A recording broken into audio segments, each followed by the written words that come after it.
Lara has changed a lot in 15 years, the game space has changed a lot in 15 years, but what we really want to do is make sure we bridge the gap for legacy Tomb Raider fans and also for new fans, to develop new fans of Tomb Raider.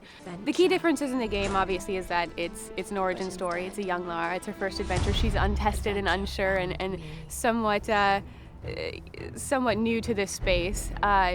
But also what's very exciting about it is that it's one persistent location. Whereas in a lot of the past Tomb Raider games, she's been kind of globe-trotting all over. This game will take place on one island. There's a lot of diversity in the settings though, which is great. You'll get to see a lot of different environments, a lot of different settings on the island. But it gives us a chance to really flesh out Lara's own character development and growth by having her in this one flight, in this one situation, rather than jet-setting all over the world. So that's one thing that we're very excited about.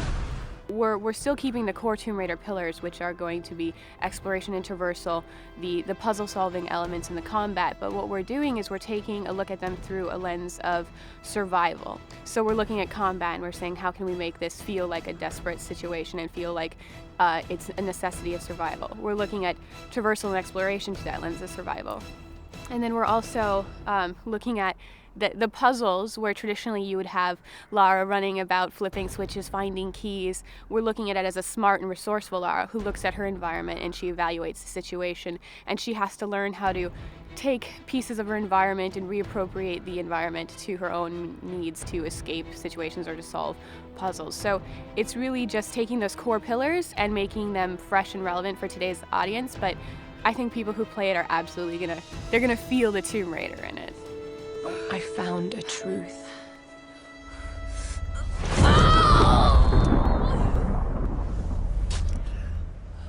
And I knew what I must become.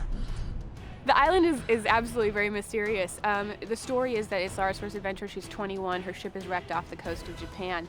And the area that she's in is actually called the Dragon's Triangle, and it is the polar opposite of the Bermuda Triangle. So this area, the Dragon's Triangle, kind of gives the staff and the writing team a bit of room to play with the narrative and have a bit of fun with the story. So there's a lot of mystery. In the scene where Lara looks over the shipwrecked beach, you can see old Spanish ships and then World War II battleships and planes, and so there's a lot of mystery and a lot to discover on the island. As far as combat, we're not going too much into that, but we can say what we've shown of the enemies is that the island has been inhabited for a long time. Lara isn't the first person to land there and take up residence, and what we've shown of the scavengers show that they're very manipulative and deceptive and very dangerous. So it'll be interesting to learn more about them.